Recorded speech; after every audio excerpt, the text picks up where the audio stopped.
I done a screenplay. And I think I'll probably make a good TV movie or cable movie. It's entitled The Gatekeeper. It's a script that I originally developed back in 1996. And I got it proofread and also got a copyright put on it.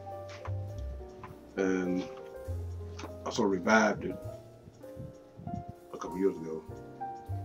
And then the full name is Eternal Wars Book 1, The Gatekeeper. And as you can see, this is the cover of the screenplay. And I think this will make, like I said before, a great, either a great internet series or a great TV movie. Because these days, pretty much all you see is vampire TV shows or zombies. And I know I criticize this from time to time. You don't never see anything really new, any new talent. It's like they're still trying to stick to the old formula. I guess with sales, that's what you continue to make over again and again, even though they get boring. And they're afraid to take a chance on anything new. Now this is a color page of the Gatekeeper. Again, all the illustrations are mine, all original. This is actually a painting here done a few years ago. And the character you're sitting right here is Matlock, the demon that sits on mankind's shoulders. And he sort of influenced them do the evil that's already in them. You know? I mean, he would have no power over any man. He didn't already have evil already embedded in his heart. Or it's already pretty much there. But he knows how to bring the worst out of mankind. And I'm gonna read a piece of it to you. Again, it's entitled The Gatekeeper by Willie Easterj Jr. Copyright 1995, and it was revived in 2008.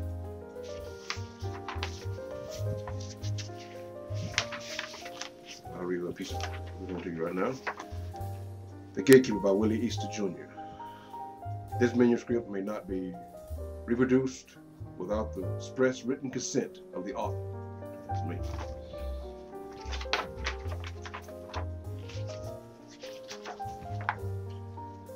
The last war will be fought eternally.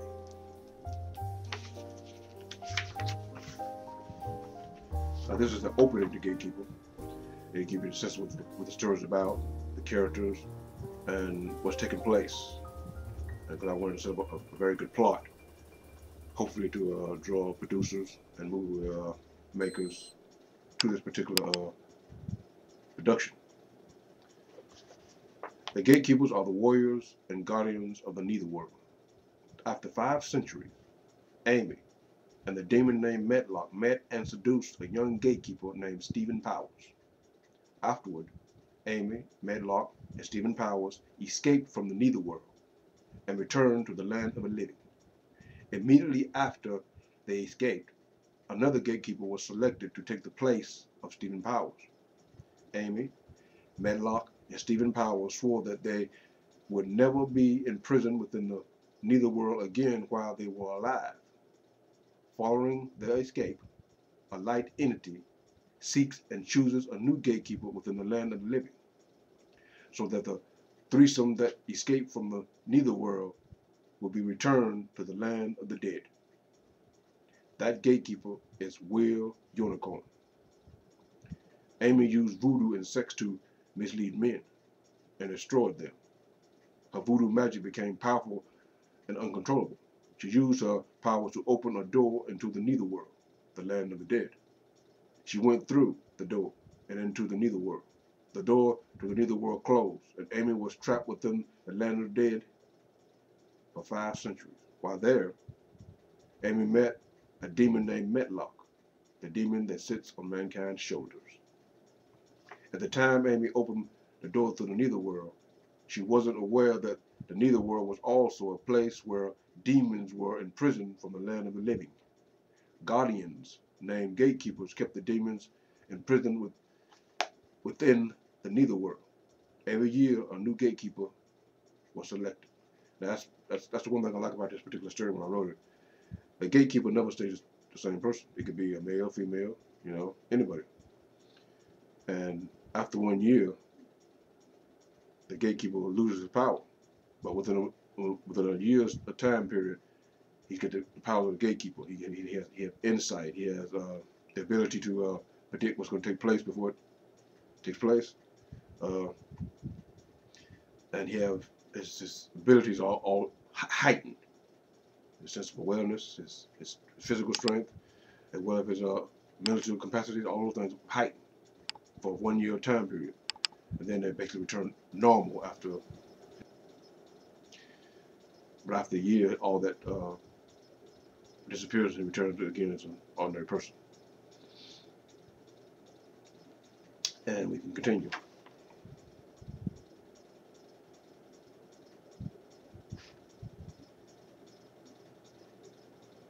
The person that is selected must have the knowledge of God. They must have the ability to know good from evil and right from wrong. Gatekeepers are the warriors. Gatekeepers are warriors both spiritually and physically. The demons had no powers within the netherworld. The gatekeeper's powers only lasted for 1 year. After 1 year, another gatekeeper was selected, and so on. The light entity is the counselor.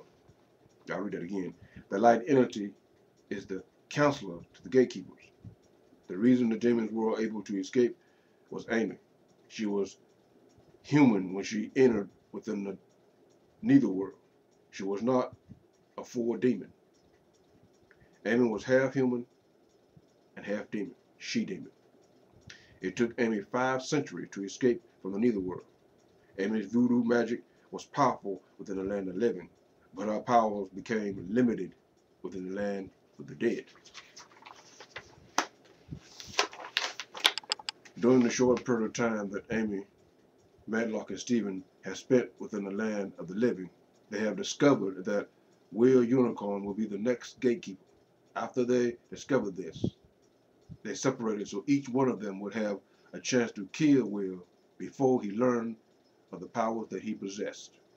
The light entity revealed to Will who he was and the events that were to come within a dream vision. But Will ignored the vision as just a dream and forgot about it. Now that gives you pretty much a sense of what Gatekeeper's all about. And I still got it written in screenplay format. Because when I first started writing screenplays, I really didn't know what screenplay looked like. I just sit down and start writing. I said, how would it be if I wrote it? If I wrote a screenplay, instead of trying to follow someone else's directions or someone else's pattern. So this here is what I pretty much thought a screenplay should look like. I don't know how well you can see that because it may blur out. And you got the characters' lines, and you got with the scene breakdown and pretty much what's going on in the storyline. And that's pretty much how I think a screenplay should be written. And later on, I found out I was pretty much there, you know. And that's when I started studying other screenplays just to see how close was I. And like I said, I was right there. This is the way it should be written, at least according to other writers. But I really don't go on what other writers say. It's what I want. And this is the opening scene, Act 1. This is what the camera would see when the scene would first come in. Birds were flying in the clouds. It was a beautiful afternoon on a long, lonely highway. Will Walker's unicorn was coming home from work, that old rat race. He was unaware that his life was about to be changed forever. As he drove, he thought to himself, what a day. Can't wait to get home. Glad the weekend's here. Later that night, Will arrived home. He walked into the front door while calling his wife, Jill. Jill, I'm home. Jill? Jill answered from the bedroom and said, I'm in the bedroom, dear. Will walked into the bedroom and happily said, hey. Jill replied, hey, how was your day? It's much better now. Will then placed his arms around Jill's waist. Then Jill said, are you glad to see me? Always, he replied. Will and Jill looked into each other's eyes and kissed. They kissed passionately. Then Will said, oh baby, I want you. Hours later, they were sitting in bed talking. Now, that's basically the way the scene has been broken down. And what I like about this particular script, it's simple. It's probably something we probably made with very little money, but still keep in mind high quality and then good entertainment. And, you know, a lot of other stuff I wrote is stuff that's probably gonna take a lot of money to make, and people who are seriously interested in getting it done right, and people who are seriously interested in making money off of it. You know, you get it to an audience that want to see stories like this, or stories like Dawn of the New Age, or movies like Rampage Robotic Boxing. And as you notice now, they got this movie out called Real Steel.